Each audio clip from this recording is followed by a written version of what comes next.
So let's start. Just introduce yourself briefly. We'll talk through the questions in a minute. But yeah, tell us your names and maybe a little bit about yourselves.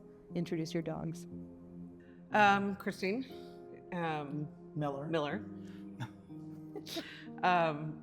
Born and raised in Southern California. Okay. I think I'm one of the few who actually is family probably here longer than anyone else. Yeah. Yeah. Lived in the area my whole life. Bill Miller. I'm an Illinois transplant, Okay. but lived here most of my life. We have 2 fantastic dogs. We have no kids, but 2 because we're both teachers. We teach kids all day long. Yeah. And yeah, we get home and it's like, yeah. We come home to dogs. Yeah, Yes. but we have 2 Yeah. wonderful dogs What who are are their like our names? kids. What are their names? Spyro and Cora. Nice.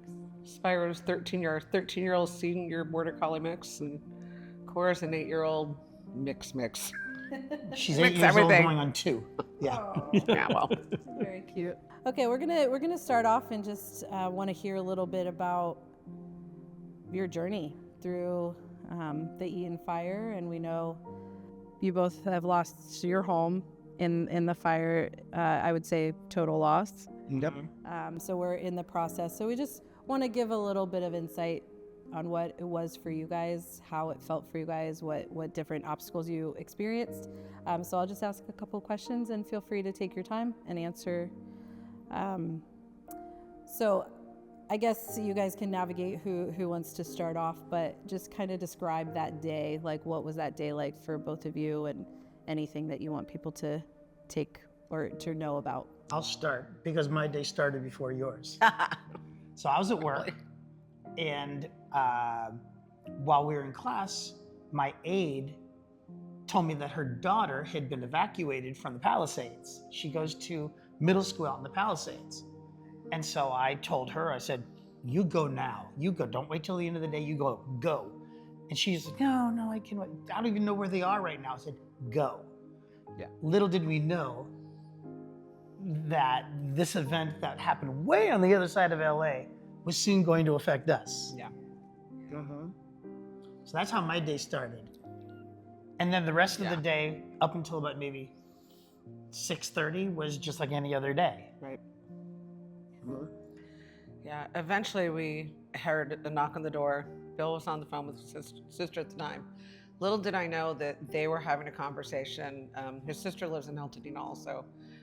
They live She lives up in Lavinia, which is like way up in the foothills. Yeah, and they're being closer to the mountain. They had already seen the fire. Their power had been out for several hours, which was, little did I know at the time, the conversation they were having. At that point in time, my next door neighbor knocked on the door.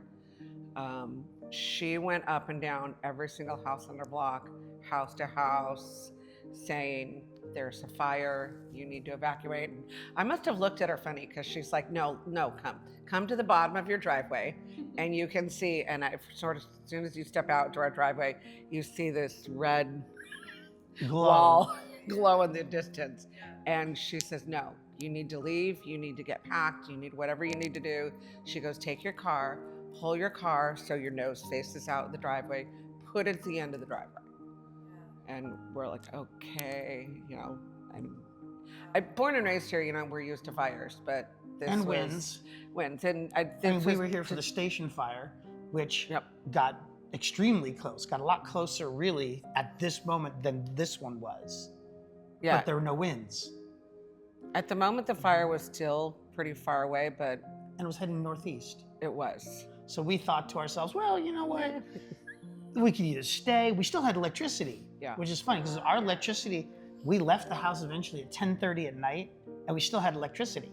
You would think my sister's electricity was out, my mom's electricity was out, ours was still on. Yeah. So, So what did you do like in that moment when she came? Did you run in the house in panic, or was it? I think there was a realization of, oh, what do we do? Yeah. Well, I just thought that we've been through these horrible windstorms before, and we have single pane windows in the back, and a big, huge 100-year-old magnolia tree in the back, and we've had times where the tree behind our property smacked against the electrical pole and sparks went everywhere. So we just thought, we'll pack up, we'll preemptively pack up and leave, and we'll be somewhere else and avoid all the potential dangers and scariness of the winds. Because we never dreamed that the fire would come this far. It would have to go all the way through Altadena to reach us. Yeah, what part of, you're on, like, probably towards the west of Altadena or more in the Right. central? So we're on the west. We're close to Lincoln, below Altadena Drive. So feasibly, in order to, and I think this was the whole big conversation, is really seriously, in order to get from those mountains, even in a perfect, where it moves directly north of us, it still has to get down. How many blocks is it? 5 or 6 blocks between our house and the actual base of the mountain. That's a lot of We blocks thought it for would to have go to through. blow through hundreds and thousands of buildings to get from the mountains to us. What are the chances of that happening? Yeah. So when we left because we saw our neighbors leaving. So we saw our neighbors bugging out, and we said, well, you know what? I really think we're just going to come back in a few days to some wind damage, but let's go. And the more the night crept in, the more the winds crept up. Yeah. And I think that was the thing, being in a 100-year-old house, and these trees all around you, and single pane windows, and even on the best of windy days, it's a little scary. So I think the idea was, just let's avoid this whole thing. We'll just take what we need and go. We'll come back we'll come back to wind damage, but we'll be back. That was the idea. Yeah, walk me through the process of how did you find out that your house was no longer standing, and what did that feel like? And that's a whole kind of intricate story. That is an interesting story, because we ended up at his mom's house in South Pasadena with my sister-in-law's family. Yeah. So they being Altadena also, we're trying to figure out 2 households and what's going on, and electricity was out, TV was out. So all we had was like a transistor radio, Watch duty app, and whatever the internet might tell us, which was nothing. I still can't hear that watch duty app sound. It's like every update. Right. Yeah. Yeah, and not very good reception, by the way. So it's not like, our thing has always been, we're in South Pasadena, but where's the cell reception? Yeah. So we're trying to find, cell reception in the midst of all this, and we all end up in one little corner of the house. We're walking through my mom's house with, holding our phones up high, and because her Wi-Fi was out, and cell service over there just is almost non-existent. Yeah. So how did you guys end up driving up there then, or did you? So when we left, it was, okay, call Mom. And we left around 10:30. Okay. She ended up with 7 extra people, 3 extra dogs. And she's used to being alone. Yeah. Yeah. She likes being alone. Now we ask her that. I don't know if she'll give us the same answer, but Yeah. So we ended up there that night. In the morning, obviously, there was a scramble of, okay, what's going on?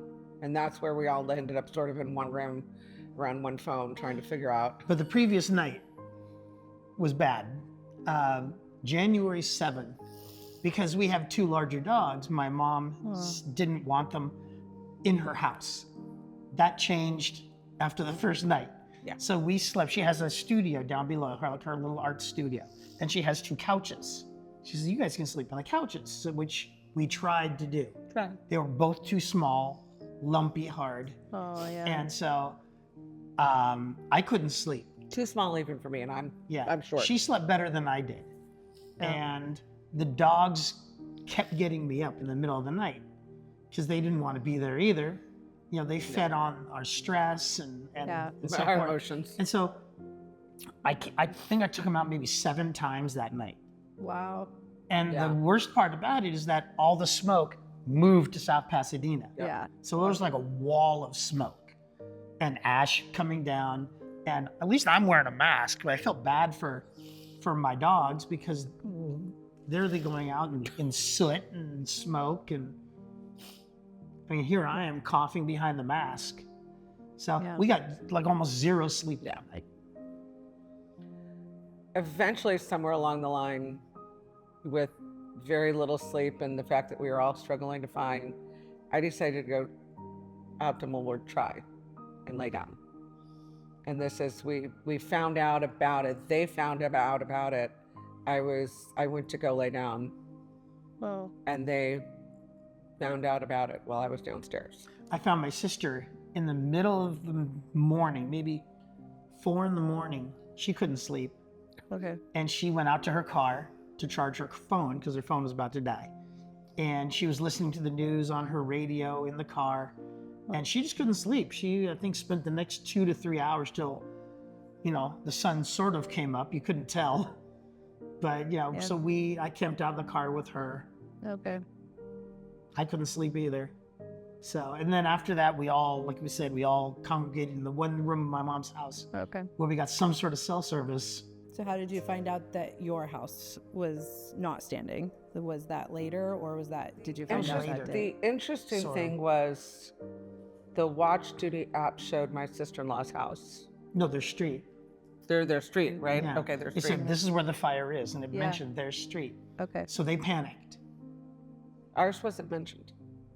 Oh. We found out the reason it wasn't mentioned, it had already blown through our street. Oh. Okay. So there was that realization.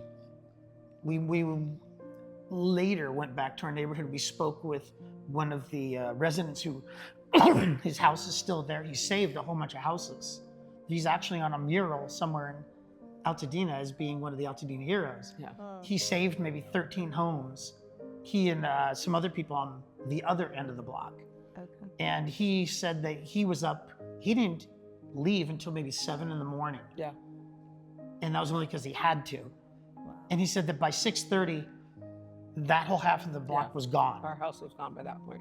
Oh. So which is why, fast forward, which is why that next day it didn't show anything on our house. So I got a text message from our next door neighbor who got a picture of her house. It was a Wednesday morning. Yeah. And they showed her house was on fire and burned to the ground. But in the picture, you could very vaguely see remnants of our house. Our air conditioner was still on the wall. The walls were still standing. So we still had a glimmer of hope that maybe it jumped over our house. Yeah. And so I called my best friend since junior high school lives in Pasadena. Since I have some breathing issues, he went up Okay. to our house and he confirmed that, yeah, it's gone. Oh, man. Yeah. Sad thing is we got a phone call from him and he says, I honestly, I felt bad for him because he wanted to give us some good news. Yeah. He said he walked up and he said, he goes, oh, I was so excited. He says, I saw some houses that were still standing. And he goes, the closest I walked to he goes, there were still houses. And then he goes, I got right to your street. He goes, there were still houses. And he goes, that's when he goes, yeah. He goes, I got there and he says, I'm sorry. He goes, I really, really wish. He says, I really wanted to give you some good news. I was hoping I can give you some good news. Yeah. Yeah. And that was the day we had actual, for sure, 100% positive confirmation it was gone. Yeah. What did that feel like? Surreal. There's a moment that you sort of feel like this isn't happening. It's not real. Felt like a kick in the gut with cleats on. That's a good description, actually. Yeah. Yeah. Your first thought is, I don't know what to do. Yeah. And maybe for a few days, we just kind of wandered around aimlessly saying, I don't know what to do. I have no idea. And then panic sets in and you start screaming, I don't know what to do, Yeah. Yeah. Yeah, there's a big void, Yeah. that big pit. You just, and that's almost what it feels like. You're in this big, deep, dark pit, and you just sit there and question, I don't know what to do. I have no idea, you know? But then And- eventually, you know, I'd been homeless before. You know, my mom kicked me out of the house when I was fresh into college, or like before college. So I know what it's like. I don't want to do it again. But I said to myself, and I said to her, you know, if this is our existence, then we can do it. You know, it's going to be, we'll get through it. Wonderful. He says, I've been in a situation before. We've been homeless. I got through it. You can do it. We'll get through it. And then there was my nephew who came down my oldest nephew came down with Bill to break the news to me that the house was gone. And he looks at me and he says, God gives his toughest warriors, strongest warriors, toughest assignments. He learned that in school. Yeah, at, I think so. St. Francis. Somebody at St. Francis told him that. That I think it was and has been that anchor that I hold on to. Like, okay, I don't feel tough, but okay. I guess that means I can do it. And then of course there's Bill on the other side going, yeah, we can do this. We'll figure it out. Yeah. And my okay. mother, bless her heart, she's very set in her ways, but she was so unbelievably supportive to all of us. Yeah. You know, you've got a home here as long as you need it. And but Mom, you know, you like things a certain way. Right. She says, I'll get by. You know, what's important now is that you guys are safe and that you have a place to live. And also understanding his mom is slightly dog phobic. I found out when she was a kid, she was attacked by a German Shepherd, which fast forward is just why she's always been a little weird about our dogs. So given all of this, and then the fact that she's really, and she meant it. You can stay here as long as you need to. The dog, and of course we're sitting there going, but we've got these two dogs, you know, and she's like, don't worry, we'll figure it out. They're welcome. And she meant it. That was, and then of course Bill's sister being there, we were all kind of struggling, obviously slightly different ways, because their home survived, but they had to go through massive amounts of remediation. I mean, they're basically going home to a new home.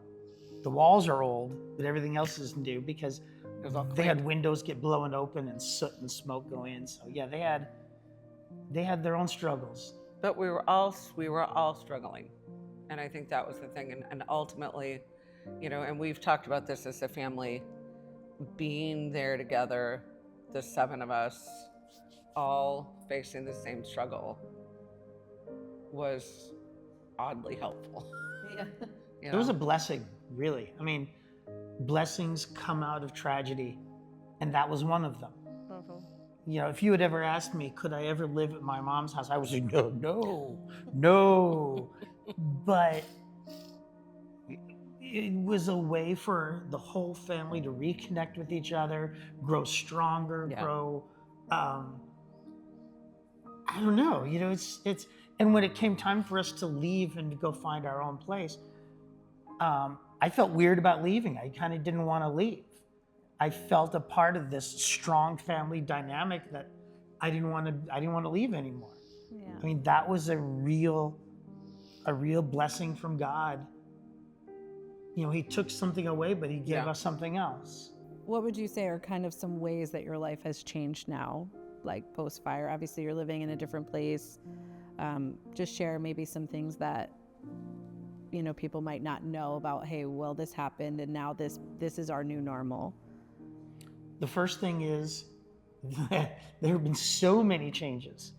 I mean, I don't feel like the same person I was 6 months ago. And it doesn't feel like 6 months, it feels like 7 years.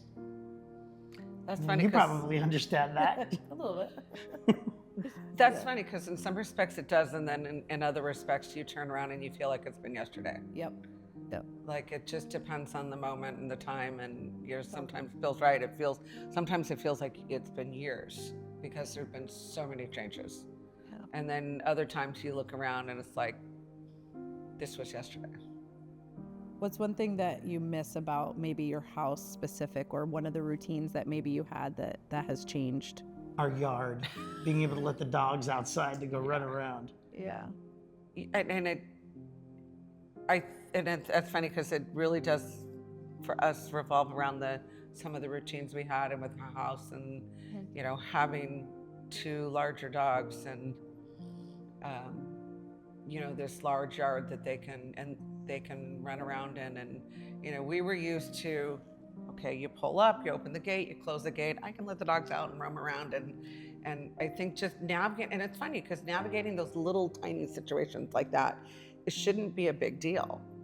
But when you have that routine and you don't have that routine anymore, the place that we're in now, we have to enter the front door. And oddly enough, it's like stuff like that. It's like navigating 2 large dogs at the front door versus I'm used to opening my back door and letting the dog run out in the backyard and knowing that everything's going to be okay. And I don't have to deal with 2 jumpy dogs. The weird thing is it's been things like that have been the challenge. Yeah, that's real. Taking away that routine, so to speak. What are your plans now? Like, where are we at with your home? I know you're probably in the middle of a process somewhere, so just share how we can journey with you in that, how we can celebrate in the future with you. So I have to say, first of all, bless Army Corps. They were amazing, really truly amazing. They had our lot cleaned in a day and a half. Wow. And they were amazing. We spoke to one of the overseers at Army Corps, and I was very sad to hear that he says there are a lot of people bad-mouthing Army Corps, and I'm like, we don't know where they're getting that, because Army Corps was fantastic. So we got the house cleaned in a day and a half, and really cleared, and they were very nice about it, and things like, hey, we want to try and save the driveway, and they're like, okay, good, let's try and do that. We can enter this way instead of that way, so things like that. So we got that process done. Are you planning to rebuild? Yes. Okay. We have a builder. We have a contractor. They've drawn up plans for us. We live in Jane's Village, where our house was going to celebrate its 100th birthday. This year in May. Was. Yeah. So, but the big question was, do we keep the historical aspect to the house or not? And maybe some of the people in our neighborhood will. I'm sure they will. We decided to say, compromise, a little bit of both. We're going to build back bigger, more electrical outlets, because we only had one per room. That's right. Yeah. 1925 houses were built very small on the inside, small rooms, 1 bathroom. Yes. Yeah, that was the thing. When we moved in, the idea of 1 bathroom was okay. And that's the odd blessing about this fire is now, and this awful green tile I don't have to look at anymore. That's seriously one of the blessings, is we're like, okay, if this is going to happen, I need a closet that's bigger than a couple of items of wardrobe. I need another bathroom. Yeah. We need slightly larger rooms. So that's been the other thing that's come. So as we've been walking through the process, that was the thing is, okay, we don't want grandiose. We want to stick within, some sort of confines of what we had, but we do want slightly certain things to accommodate. So that'll kind of segue into my next. We'll kind of do a last question. We'll do a fun one at the very end, but I guess just one thing that maybe has been good that's come out of this for you, and then one thing that we can, as a church, be collectively praying for you guys in this process. You guys have been quite possibly one of our biggest blessings. Yeah. You know, when we were at my mom's, first of all, before that even happened, we went to Living Spaces to get a mattress. And we met a whole bunch of other people there who were in the same situation as us. Yeah. And our insurance company at the time was trying to find a place for us to live, and they were being very slow about it. And slower than we were comfortable with. And finding us places in places we weren't comfortable with. So we spoke with this person who basically said she made it her new full-time job to find a new temporary permanent residence. And I said, why didn't we think of that? So I made that my new full-time job. Every morning. Every morning I'd wake up, read the Bible, and then check the Trulia app and start calling phone numbers. And lo and behold, we went to several homes, but we went to the one in Burbank where we're currently staying, and we met 4 other couples in our same situation, and we basically took over the open house, and we just hung out in the dining room and commiserated and just made hopefully new lifelong friends. Awesome. That's awesome. Yeah. But you guys, after that, once we finally had our place, you guys were just the greatest blessing to us. Yeah. Asking us, what can you do for us? And I'm not a guy who likes to ask for help, but in this case, I accepted it. Yeah. Throughout this whole thing, my oldest nephew, we've kind of left him alone. I always knew he was sort of on the border of, I believe in God, but I don't know that I believe in Christ. And he sort of, but he said throughout this, he called us the other day and he says, I want to let you know I started going to church. And he said the reason he said, honestly, you guys are the reason. He said, seeing how you guys handled all of this, he said, with your faith, actually made me. And I think that's the thing that I want to convey the most, is sometimes there are things that come of things, and sometimes we're lucky enough to know them, sometimes things like that. Sometimes we don't. And I really feel blessed that, that he shared that with us, and we're so excited for him, but that was a real neat thing to hear. And him going back to church inspired his younger brother now to want to go back to church. Correct. Yeah. We've often struggled with the whole concept of let God's light shine through you, and other people will take notice. Well, we constantly said, how am I going to do that? I don't see that in myself. Yeah. I see myself as an angry sinner. So how am I going to do that? But it was nothing that we could actually decide to do. It was from God. It just happened. Yeah. Awesome. Just share with us one thing that you wish collectively, just one quick thing that you wish that you would have taken when you evacuated. Photos. Old photos that you can't replace anymore. Yeah, that's real. That was the one thing didn't think about. My great-grandfather's pocket watch that my mom gave me like a week before this happened. Oh. I took pictures of it, Yeah. but didn't take it. What's one thing that you would want people to know? Maybe something that they wouldn't know, or just something about this process that has really impacted you that you would love for people to understand?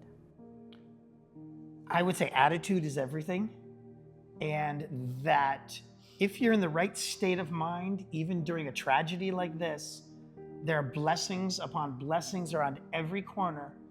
And if you're in the wrong state of mind, you're not going to see them. But if you can be in the right frame of mind to be able to appreciate all the blessings and see them, then that's everything. Yeah. Awesome. Check your insurance documents. Check your insurance documents for extended full coverage. Yes, very important. And know what those numbers are, because I didn't know what those were. Awesome. Well, thank you guys. Appreciate you guys. Thank taking you. the time. You've been Yeah. awesome.